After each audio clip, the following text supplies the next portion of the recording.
प्रिय विद्यार्थियों, स्वागत आपका श्री श्याम कॉलेज भादरा के यूट्यूब चैनल पर। देखिए, हम बात कर रहे हैं ज्योग्राफी से संबंधित बीए बीएड सेकेंड ईयर की। कल हमने देखा था कि जो तापमान विलोमता है, उस विलोमता की जो प्रकार है, उनके अंतर्गत हमने एक प्रकार की बात की थी। तापमान विलोमता के अंतर्गत अप्रवाही प्रतिलोमन कह सकते हैं, विलोमता कह सकते हैं, इन्वर्जेंस कह सकते हैं। दूसरा था प्रवाही प्रतिलोम। देखिए, तापमान विलोमता के प्रकार, टाइप्स ऑफ टेम्परेचर इन्वर्जन, इसके अंतर्गत हमने बात की थी सर्वप्रथम अप्रवाही प्रतिलोमन की।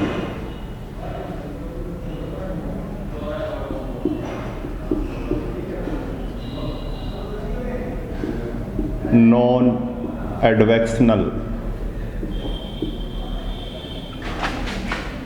इन्वर्जन,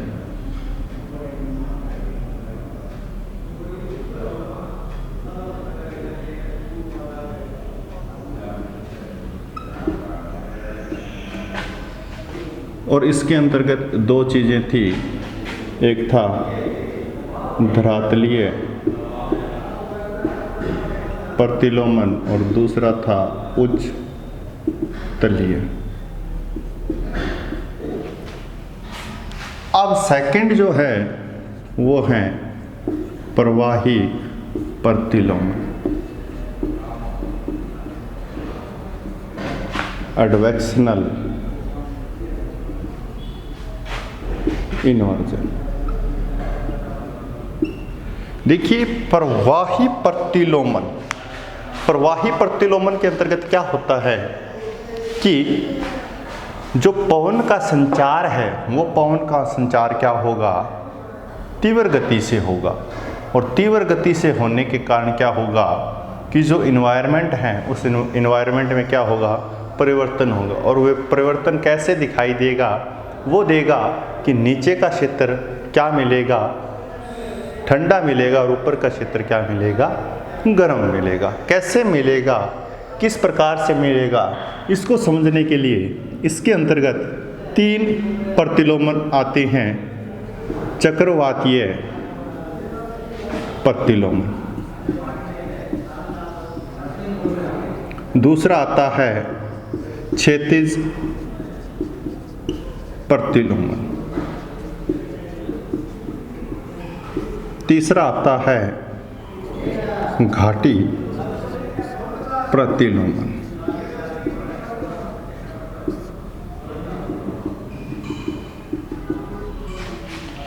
अब देखिए, सबसे पहले हम चक्रवातीय प्रतिलोमन की बात कर रहे हैं, तो हम एक क्षेत्र को स्पष्ट कर रहे हैं। 0 डिग्री, 23.5 डिग्री, 66.5 डिग्री।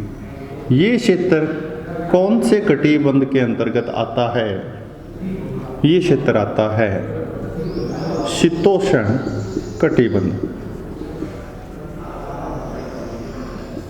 शीतोष्ण कटिबंध के अंतर्गत ये क्षेत्र आता है।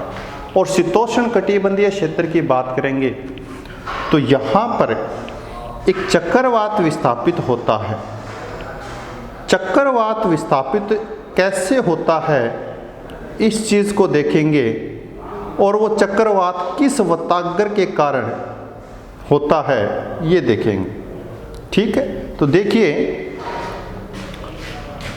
शीतोष्ण कटिबंधीय क्षेत्रों में क्या विस्थापित होता है, चक्रवात। और याद रखना, ये चक्रवात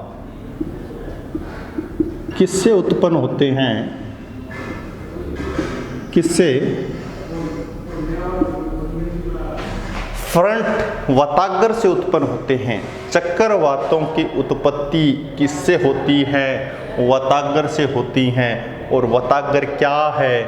दो प्रकार की भिन्न वायु राशियां जब आपस में मिलती हैं तो क्या बनता है? वतागर बनता है। याद रखना, दो भिन्न प्रकार की क्या है? एक गर्म और एक ठंडी। ये वायु जब भी मिलेगी क्या उत्पन्न होगा? वतागर उत्पन्न होगा, और उस वतागर के कारण किसकी उत्पत्ति होगी? चक्रवातों की। तो जो शीतोष्ण कटिबंधीय चक्रवात है वहां पर किस प्रकार की प्रतिलोमन दिखाई देता है? चक्रवातीय प्रतिलोमन। ठीक है, कैसे? देखिए, शीतोष्ण कटिबंधीय क्षेत्रों में क्या होता है? वतागर उत्पन्न होते हैं और उससे चक्रवात उत्पन्न होते हैं। तो वतागर कौन सा?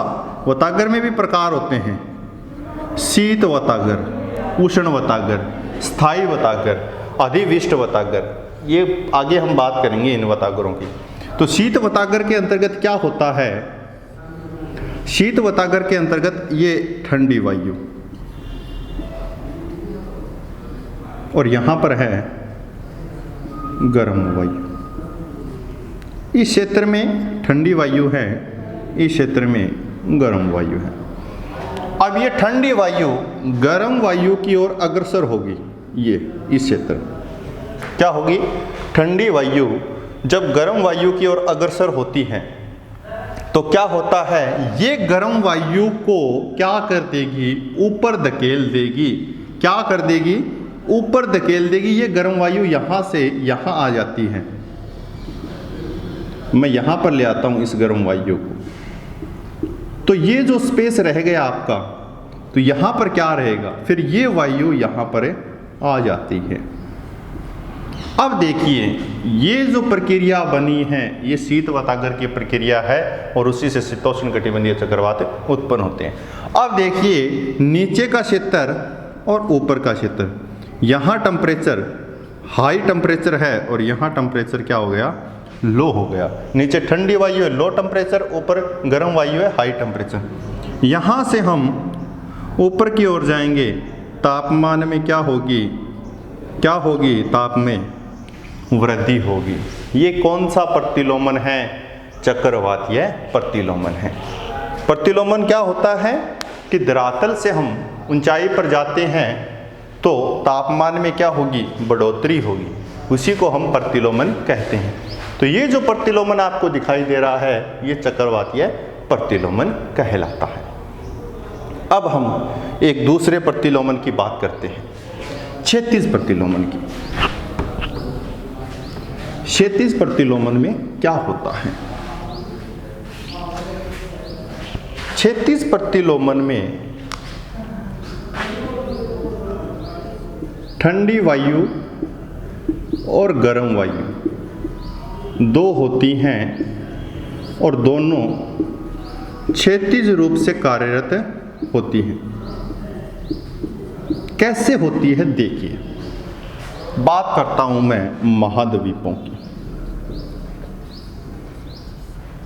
महाद्वीपों में हम बात करेंगे शीत ऋतु के अंतर्गत। जब महाद्वीपों में, या हम कह सकते हैं महाद्वीप क्या है? स्थल भाग है। उस स्थल भाग में अगर तापमान कम है, या हम कह सकते हैं वो स्थल भाग ठंडा है, तो ये जलीय भाग क्या रहेगा? गर्म रहेगा। और गर्म रहेगा तो इसी समय महासागर में क्या रहेगी? ग्रीष्म ऋतु रहेगी। समझ में आ रहा है ना कि महाद्वीप और महासागर, जल देर से ठंडा होता है, देर से गर्म होता है। जब ये ठंडा होता है तो ये गर्म उसी समय नहीं होता है, तो थोड़ी देर बाद में होता है। जब ये ठंडा हो रहा है तो उसी समय ये ठंडा नहीं है, बल्कि ये क्या है? अभी भी गर्म है। तो जिस समय महाद्वीप में शीत ऋतु है उस समय महासागर में क्या होती है? ग्रीष्म ऋतु होती है। अब इसके अंतर्गत क्या होता है? देखिए,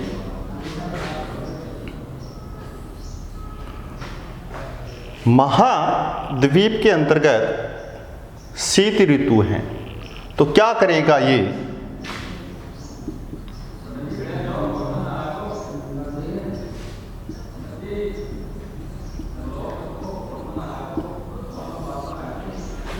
गर्म वायु ठंडी वायु की ओर अग्रसर होगी, गर्म वायु ठंडी वायु की ओर अग्रसर होगी तो क्या होगा, एक प्रतिलोमन दिखाई देगा। ठीक है, एक प्रतिलोमन दिखाई देगा। और इसके अंतर्गत क्या होगा कि ये गर्म वायु यहां पर जैसे ही आएगी तो ये गर्म वायु यहां पर विस्थापित हो जाती है, ये नीचे ठंडी वायु रह जाती है, तो ऊपर का क्षेत्र क्या हो गया, गर्म हो गया। उसी प्रकार से अगर ठंडी वायु गर्म वायु की ओर अग्रसर होगी तो ये ठंडी वायु इस गर्म वायु को ऊपर धकेल देगी और ये ठंडी वायु यहाँ विस्थापित हो जाएगी। तो दोनों प्रक्रियाओं में जो गर्म वायु है वो ऊपर है, तो गर्म वायु ऊपर है तो तापमान क्या है, ऊपर ज़्यादा है, तापमान ज़्यादा है तो क्या है, तापमान प्रतिलोमन दिखाई दे रहा है। अब कहोगे सर ये गर्म वायु आई तब तो ये ठंडी वायु ऊपर नहीं गई है ना, और ये ठंडी वायु आई तो यहाँ पर जो गर्म वायु थी उसको ऊपर उठा दिया, ये सिस्टम कैसे हुआ। तो ये सिस्टम पिछली क्लास में जो पीछे मैंने बताया था, अगर उसको अच्छी तरीके से देखा है तो आपको अच्छे से समझ में आया होगा। लेकिन अब आपको ये महसूस हो रहा है कि वास्तव में हमने पीछे के जो वीडियो हैं वो अच्छी तरीके से नहीं देखे हैं।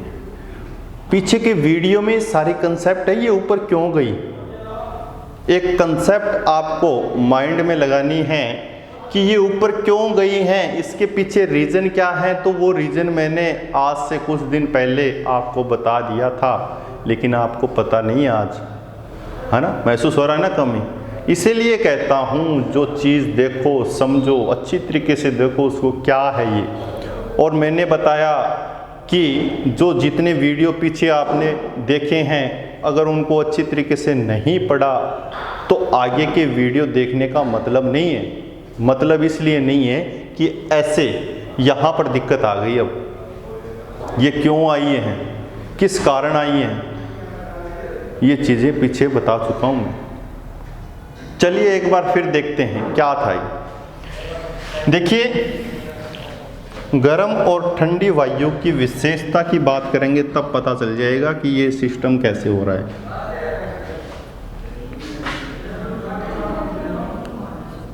यहाँ मैं गर्म वायु ले रहा हूँ, यहाँ मैं ठंडी वायु ले रहा हूँ। अब देखिए गर्म वायु क्या होती हैं, गर्म वायु हल्की होती हैं, ठंडी वायु भारी होती हैं। ठीक है, याद रखना गर्म वायु क्या होगी, हमेशा हल्की होगी, ठंडी वायु हमेशा भारी होगी।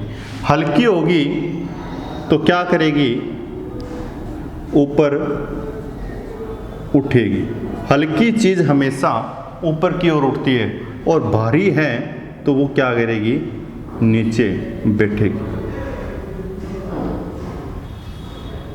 अब देखिए क्या सिस्टम हुआ है।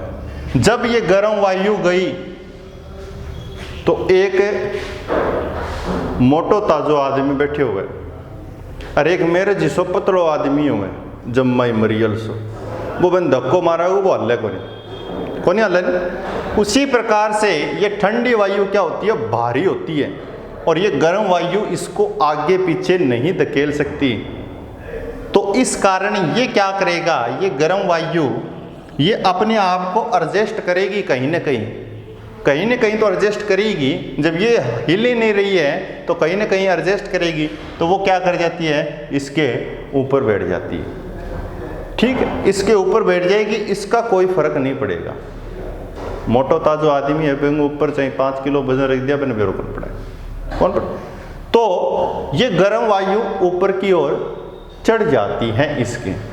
लेकिन यहां देखिए, जब ठंडी वायु गर्म वायु की ओर अग्रसर होती है तो ये गर्म वायु बिल्कुल हल्की होती है और ये भारी होती है, ये इसको धक्का लगाती है तो ये गर्म वायु कहाँ चली जाती है, ऊपर चली जाती है और यहाँ ये ठंडी वायु विस्थापित हो जाती है। ये वतागर हैं, इन वतागरों को हम आगे देखेंगे, लेकिन उस समय भी आपको समझ में नहीं आएगा, क्योंकि इसको अब अगर अच्छी तरीके से समझ लिया अब तो आगे दिक्कतें नहीं होगी। इस प्रकार से जो गर्म वायु है वो ऊपर की ओर दिखाई दे रही हैं, इसी प्रतिलोमन को हम क्या कहते हैं, क्षैतिज प्रतिलोमन कहते हैं।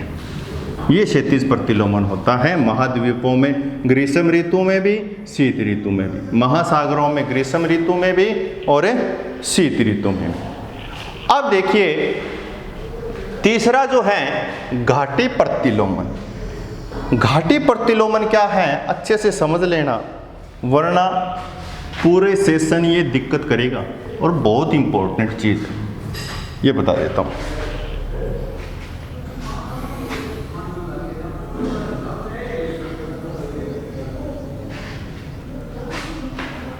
ये पर्वत है, यहां नीचे घाटी है। पर्वत के ऊपरी हिस्से की बात करेंगे, पर्वत के ऊपरी हिस्से की बात करेंगे तो यहां पर क्या पाया गया है, टेम्परेचर कैसा है, लो है। टेम्परेचर कैसा है, लो है। सामान्य कंसेप्ट के अनुसार हम ये देखते हैं कि तापमान धरातल से ऊपर जाएंगे क्या होता चला जाएगा, कम। तो पर्वतों पर तापमान क्या होता है, कम पाया जाता है। पर्वत का जो एरिया होता है वो ठंडा होता है, इसीलिए हम क्या हैं, ग्रीष्म ऋतु में घूमने के लिए जाते हैं। कहाँ जाते हैं, हिमाचल, जम्मू, वो पर्वतीय क्षेत्र है, वो क्या रहते हैं, ठंडे रहते हैं। तो यहाँ पर तापमान कम है, लेकिन घाटे में जो तापमान रहेगा वो धरातल पर रहेगा। तो धरातल पे ऊपर से नीचे आएंगे तो बढ़ता चला जाएगा, नीचे से ऊपर जाएंगे तो घटता चला जाएगा। यहाँ पर तापमान क्या पाया जाता है, हाई पाया जाता है। टेम्परेचर कैसा है, हाई। अब देखिए यहाँ पर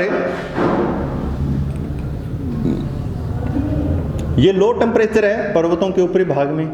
यहाँ पर लो टेम्परेचर के अंतर्गत वायु कैसी मिलेगी, याद करो, तापमान कम है तो ठंडी वायु मिलेगी, तापमान अधिक है तो वायु कैसी मिलेगी, गर्म वायु मिलेगी।